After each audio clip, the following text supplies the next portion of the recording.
bonsoir et merci de suivre ce 20h à la une de l'actualité des changements judiciaires dans le système judiciaire. Le garde des Sceaux, ministre de la Justice, entend limiter le recours à la détention provisoire et à mettre fin aux dérives liées à la prison pour dette. Maître Moussa Sarr apporte des mesures phares sur certains litiges de créances privées. À suivre le démantèlement de près de 2 tonnes de farine impropre à la consommation, la brigade départementale de Kaffrine invite les commerçants au respect des normes de stockage, surtout en cette période d'hivernage. En sport, l'équipe nationale de Viet-Vo-Dao, incertain pour allier Paris ce lundi 22, faute de visa pour la France.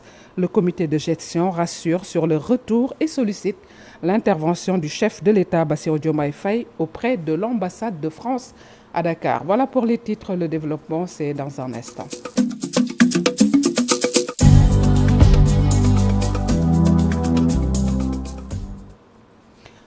Le président de la République, Bassirou Diomaye Faye, a quitté Dakar ce samedi à destination de Freetown, la capitale de la Sierra Leone, qui abrite durant le week-end la 69e session ordinaire des chefs d'État et de gouvernement de la CEDEAO. De sources officielles, le président de la République prendra part au sommet sur l'avenir de l'intégration régionale en Afrique de l'Ouest ainsi qu'à la 69e session ordinaire de la conférence des chefs d'État et de gouvernement de la communauté économique des États de l'Afrique de l'Ouest, indique la présidence sénégalaise dans un message publié sur Facebook. Elle souligne que ces assises qui réunissent les dirigeants de la région vont être consacrés aux enjeux majeurs de l'intégration, de la coopération et de la solidarité entre les peuples ouest-africains.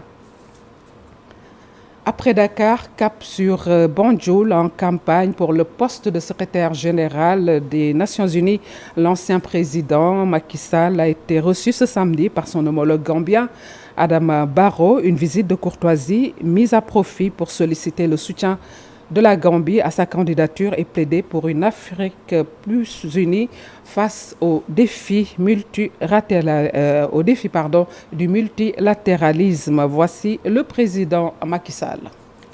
Happy to be here in Banjul, coming with my brother, President Masito Kombalo. We come to greet our dear brother. Je suis heureux d'être ici à Banjul en compagnie de mon frère, le président Umaru Sissoco Embalo.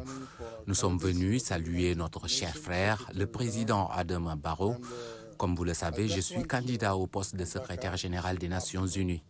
Je viens de Dakar cet après-midi, mais je ne pouvais pas passer si près de Banjul sans venir saluer mon frère et le remercier pour tout son soutien ainsi que pour ses précieux conseils.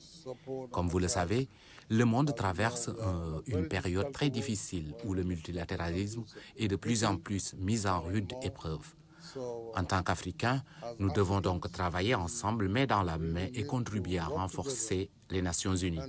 Nous voulons concentrer notre action autour des principaux piliers de l'organisation, avant tout la paix et la sécurité, la bonne gouvernance en Afrique, mais aussi les droits de l'homme et bien sûr le développement qui est essentiel pour nos populations. Je ne pouvais donc pas entreprendre cette démarche sans venir ici solliciter des prières ainsi que du soutien. Mon cher frère nous a chaleureusement accueillis et m'a assuré de son plein soutien. Asking for prayers and also for support, and my dear brother greet us and also give us his full support. Le garde des Sceaux, ministre de la Justice, Maître Moussa Sarr, entend accélérer la réforme des pratiques judiciaires.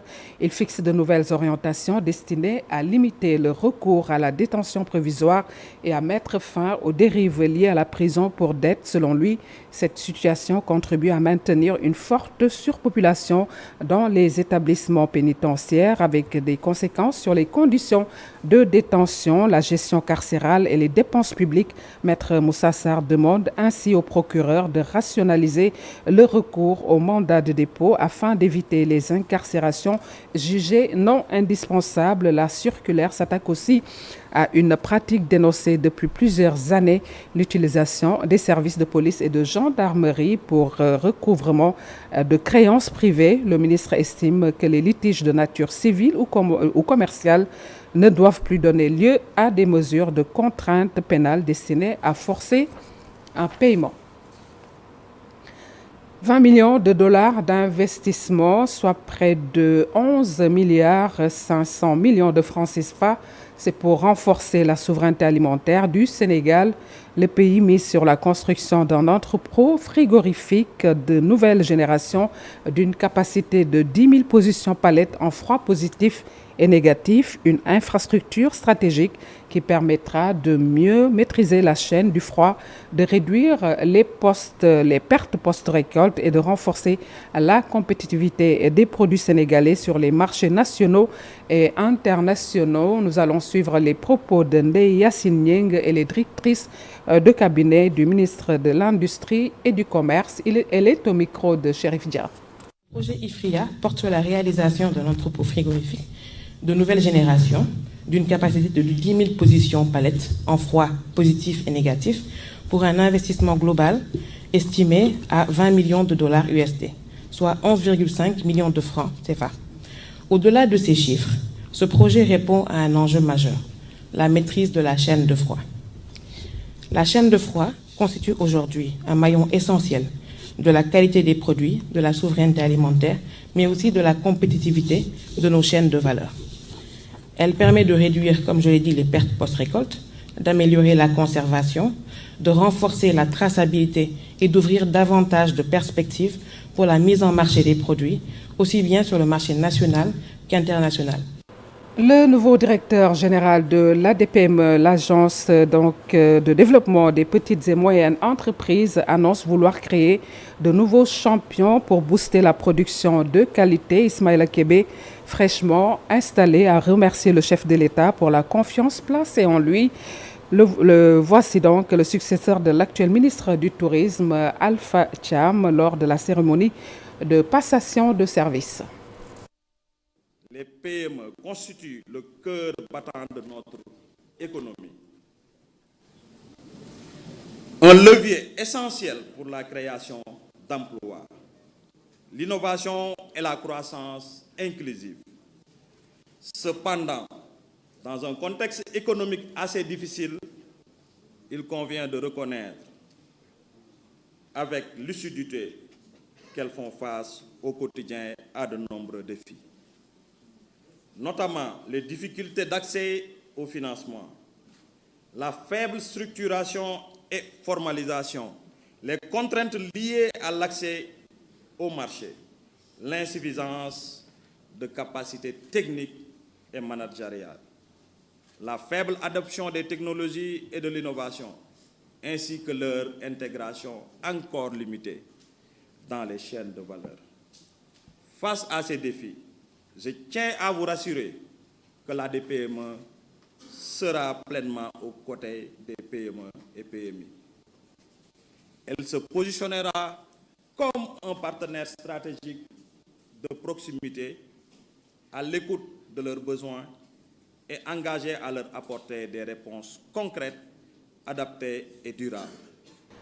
Nous vous le disions en titre, à Kaffrine, la brigade départementale d'hygiène a procédé à la saisie de 34 sacs de farine, soit 1,7 tonnes, ainsi que de 1200 pains, à la suite d'une intervention menée après la plainte d'un citoyen. Selon le commandant de la brigade départementale d'hygiène de Kaffrine, l'adjudant Aliou Diallo, il a profité de cette opération pour sensibiliser davantage les commerçants et les populations à la vigilance. Il les invite à respecter les normes de stockage, particulièrement en cette période d'hivernage. Voici l'adjudant Aliou Diallo au micro d'Ndeye Awobey. Une fois dans les sacs de farine, ils les contaminent à travers leurs œufs, leurs larves, leurs excréments et leurs débris. Une fois que ces aliments sont contaminés, pour les manger, vraiment, ça sera dangereux parce que ça peut créer des maladies, et surtout des maladies d'intoxication alimentaire. Après cela, on a convoqué le responsable, et puis il est venu nous répondre des réceptions de la convocation. Après cela aussi, on est allé au niveau de la boulangerie pour voir les sacs qu'il avait achetés hier, et paraît-il, il les avait déjà préparés. Arrivé sur lui, on a trouvé que aussi le pain qu'il nous a présenté, vraiment c'est un pain qui ne ressemble pas au pain normal. Au total, c'est 34 sacs, à une quantité de 1 tonne 700. Pour la valeur, c'est de 544 000 francs. De ce qui est les pains, c'est 1200 pains qu'on a saisis au niveau de la boulangerie. Du côté de la valeur, c'est de 212 160 du côté de la valeur. On sensibilise la population, surtout les boutiquiers, qu'ils fassent beaucoup d'attention.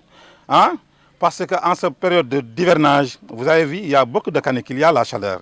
Et du côté de l'estockage de ces denrées-là, s'ils les déposent par terre, là, bon, il y a l'humidité, bon, et puis ça peut détruire ces aliments.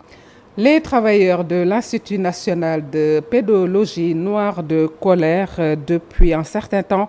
Le directeur général et le PCA imposent leurs méthodes selon eux. Ils ont été mis au frigo, donc des leaders syndicaux. Certains sont même privés de mission et font avancer d'autres sans passer par les voies normales. Ils veulent aussi démettre le représentant syndical du conseil d'administration. Sur ce, suivons Adama Ndiaye. Adama Ndiaye est le représentant syndical de l'Institut national de pédologie au micro de Pape Faranying. Il s'est trouvé que donc, depuis le mois de janvier, donc, le directeur général a fait avancer des agents, donc, sans pour autant convoquer la commission et à l'insu aussi des membres du bureau syndical et sans pour autant vraiment informer le personnel.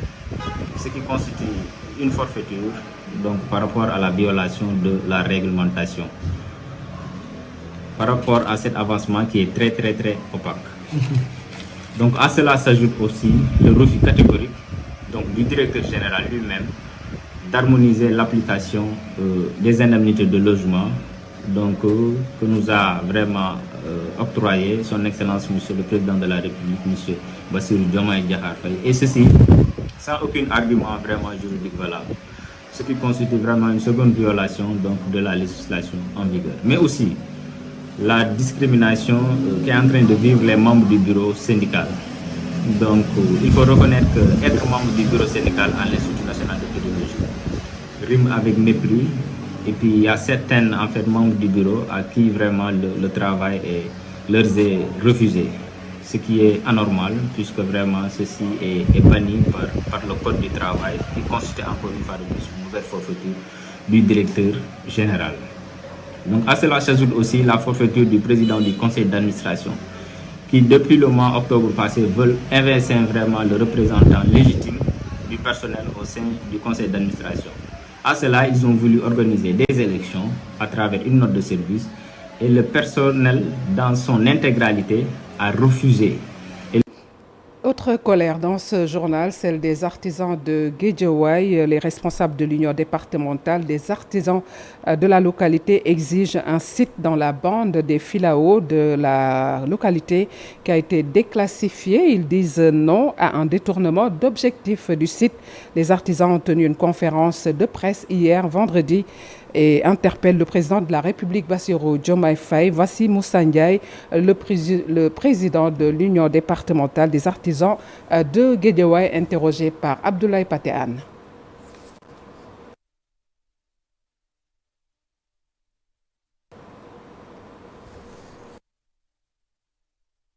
Nous reviendrons certainement dans nos toutes prochaines éditions. Problèmes techniques. Et nous parlons du tronçon Thiaroye-Yeumbeul en 2 fois 2 voies, des travaux d'aménagement dans le cadre du projet de la route des Niayes, bien accueilli par les riverains, longtemps confrontés au mauvais état de la route et aux inondations. Ils demandent l'achèvement du chantier dans les meilleurs délais avant les fortes pluies. AGEROUTE rassure dans ce sens. C'est un reportage signé Aminataba Ousmane Baldé. Après des années de galère sur l'axe Thiaroye-Yeumbeul où les nids de poules et les inondations compliquent la circulation à chaque hivernage, les travaux de la route des Niayes redonnent espoir aux riverains. Une route qui a fait beaucoup de vagues, qui de par le passé, il y avait 3 points bas auxquels, pendant l'hivernage, ces 3 points bas étaient remplis à mort, de telle sorte qu'on avait énormément de difficultés de par le transport. On a eu des tas de choses tellement négatives et qui nous a tant fait souffert qu'aujourd'hui, si on arrive à ce point-là, de voir une route qui surgit comme ça, de voir ces canalisations qui sont là, Alhamdulillah. Comme de nombreux commerçants ou vendeuses installés le long du tronçon Thiaroye-Yeumbeul a longtemps subi les conséquences du mauvais état de la route. Elle appelle à une accélération des travaux. Très satisfait des travaux. Je demande au président Diomaye de précipiter les travaux avant l'hivernage. Et les habitants de Thiaroye-Yeumbeul sont trop fatigués. Les travaux d'assainissement, de raccordement des réseaux et des autres ouvrages sont pratiquement achevés, rassure le coordonnateur de l'unité de gestion du projet de la route des Niayes à la Girotte. Sur ces deux sections, nous sommes sur les travaux de terrassement. Et nous avons presque terminé les travaux d'assainissement. En effet, nous avons terminé tout ce qui est pose des PVC sur la section de Thiaroye et sur la section de Yeumbeul. Nous avons terminé aussi l'enrobage des PVC 500. On a terminé aussi les travaux de raccordement au niveau des exutoires. Il reste seulement une section à raccorder. On demandait à l'entreprise d'accélérer le rythme. Route invite les riverains à accompagner la réalisation de cette infrastructure en 2 fois 2 voies. Selon ses responsables, ce projet permettra de fluidifier la circulation, de désenclaver les quartiers traversés et d'améliorer durablement l'évacuation des eaux pluviales. À Bambilor, le manque criant de structures sociales de base continue d'alimenter les inquiétudes malgré son statut de vaste commune du département de Rufisque. Elle ne dispose toujours pas d'hôpital et de nombreuses familles sont contraintes de quitter la localité pendant la saison des pluies en raison des difficultés d'accès, une situation que dénonce le mouvement Bokk Defar Liggéey Sunu Réew. Son président Ousmane Diong s'est exprimé lors d'une cérémonie d'adhésion à la coalition Diomaye Faye, à la coalition président Diomaye. Il est au micro de Abdou Diouf Diagne.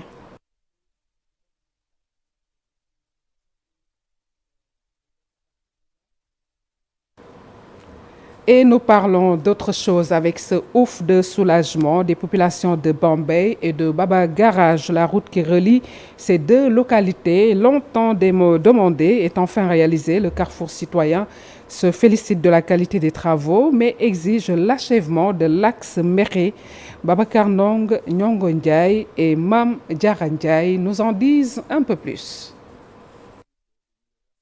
Cette doléance d'avant-indépendance est résolue. La route Toubatoul, Baba Garage, Bambey est désormais bitumée. Le carrefour citoyen porteur du dossier s'en félicite. Massa Ndiaye, le coordonnateur. Nous avons constaté aujourd'hui que les travaux sont à 96%, pour ne pas dire qu'il ne reste que 2 km. Nous saluons vraiment les efforts consentis par l'État.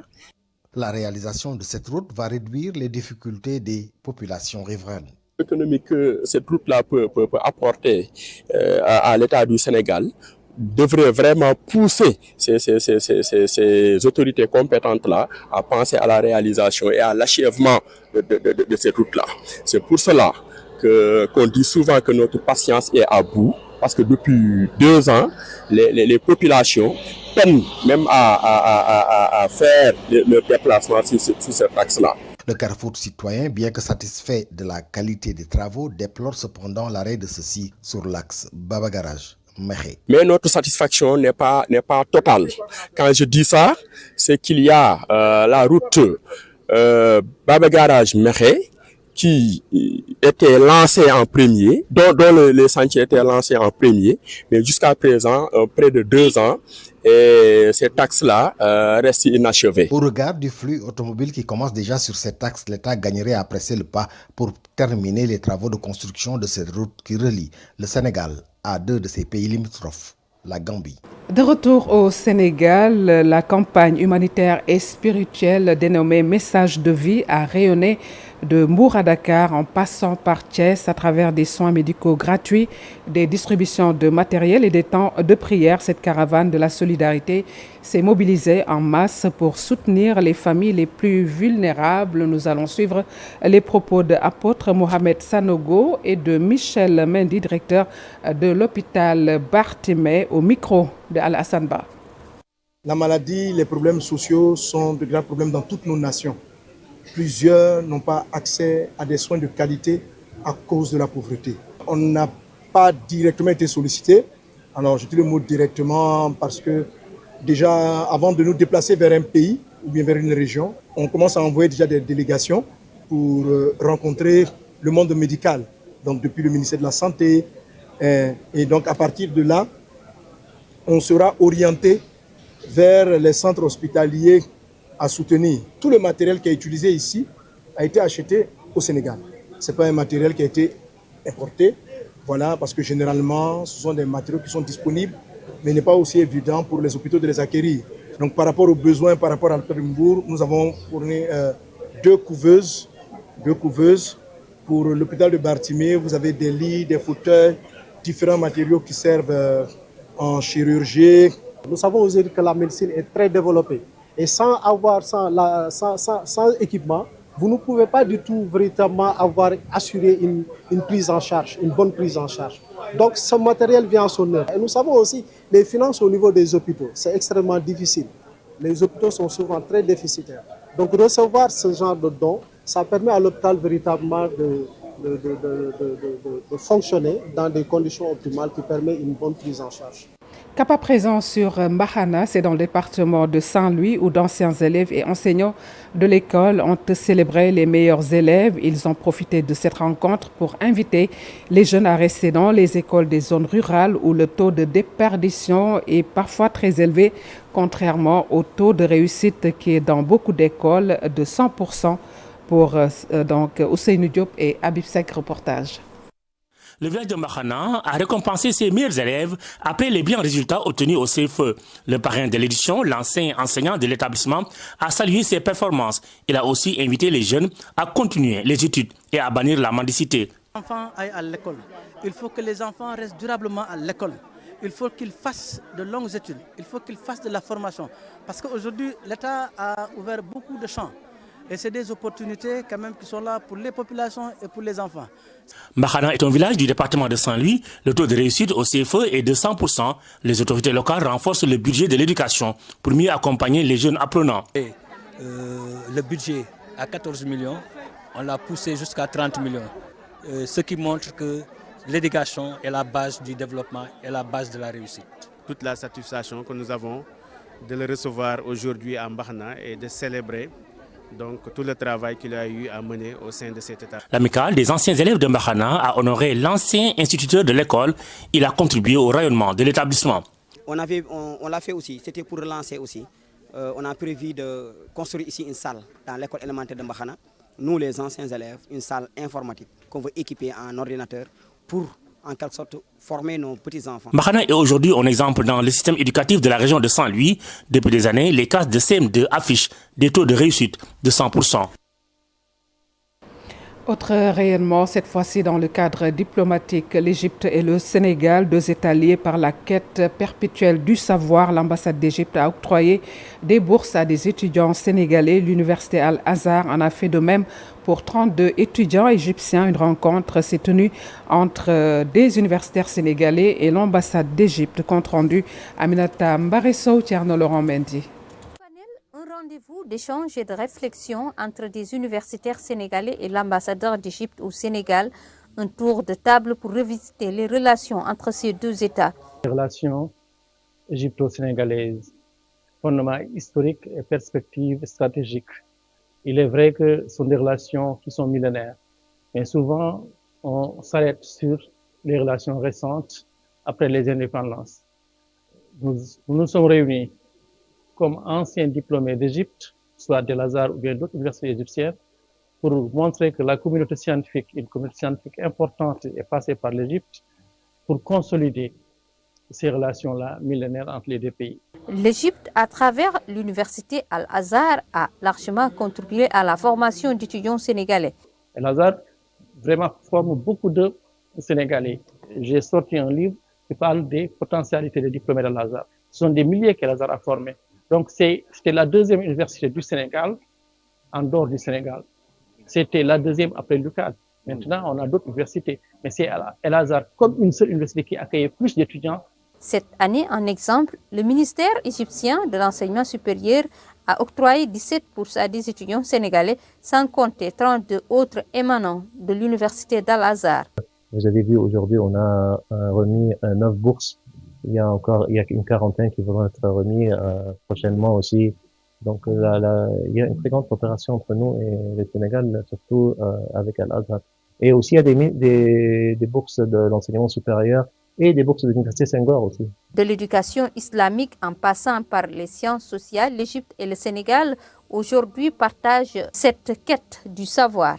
Nous, ici au Sénégal, nous accueillons 70 professeurs d'Al-Azhar qui enseignent dans toutes les régions du Sénégal. Ils sont partout, pas à Dakar seulement. Ils enseignent la langue arabe, ils enseignent la religion et ils sont les émissaires d'Al-Azhar al-Sharif. Outre les étudiants, des cadres sénégalais ont également pu bénéficier de formations spécialisées dans différents secteurs. Préserver la mémoire d'un homme d'État et transmettre son héritage aux nouvelles générations, c'est l'objectif de la famille de l'ancien ministre de l'Urbanisme, Alioune Diagne Coumba Aïta, qui a organisé la projection d'un film documentaire retraçant sa vie, son engagement au service du Sénégal et les moments marquants de son parcours. Voici Ibrahim Ndour Edine Diagne, fils de l'ancien ministre. Ses propos sont recueillis par Ahmadou Ba.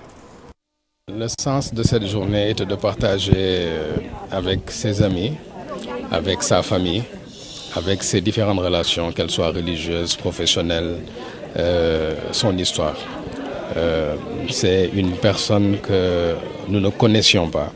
Et en faisant cette démarche de vouloir retracer son histoire racontée par ses amis et ceux qui ont collaboré avec lui, nous avons découvert une personne que nous ne connaissions pas. Et donc finalement, au début, on pensait apprendre à nos petits-enfants qui étaient leur grand-père. Mais nous-mêmes, nous avons appris aujourd'hui qui était notre père. L'objectif était de partager cet itinéraire, documenté, et surtout d'avoir eu la chance d'avoir des témoins de son action qui ont pu faire ces témoignages. Ce n'est pas évident.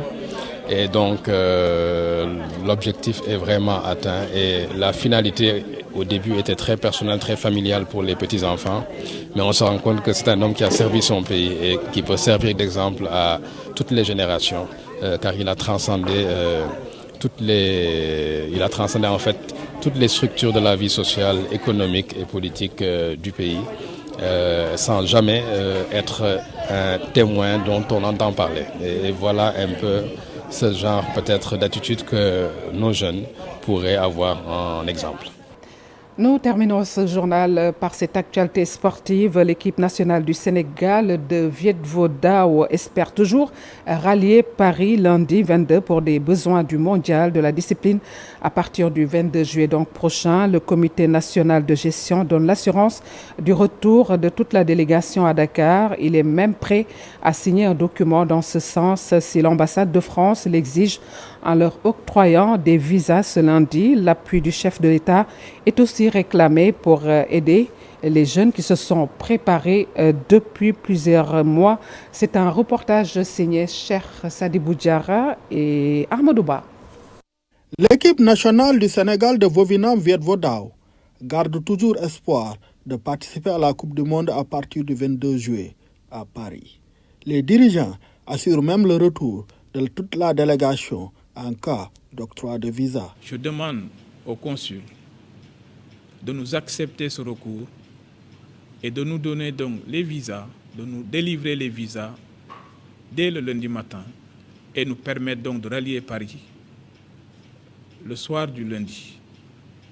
Je prends garant de tout ce qui est en fait donc déboires techniques ou bien même financiers. Je prends garant.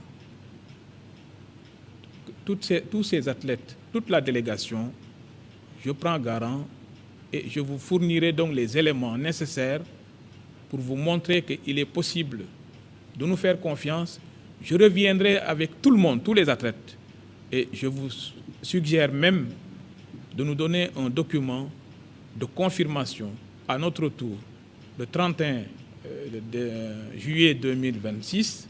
Nous reviendrons pour que vous puissiez donc apposer votre sceau sur les documents montrant que tous les athlètes sénégalais sont revenus. Face au refus de visa qui bloque la délégation à Dakar, le comité national de gestion du Vovinam Viet Vo Dao lance un appel au président de la République et son gouvernement. Difficile, c'est honteux, ça n'a même pas de qualificatif, mais toujours on espère. C'est trop juste le temps, mais toujours et dire que c'est pas quelque chose d'impossible. Donc notre cri de cœur est toujours là.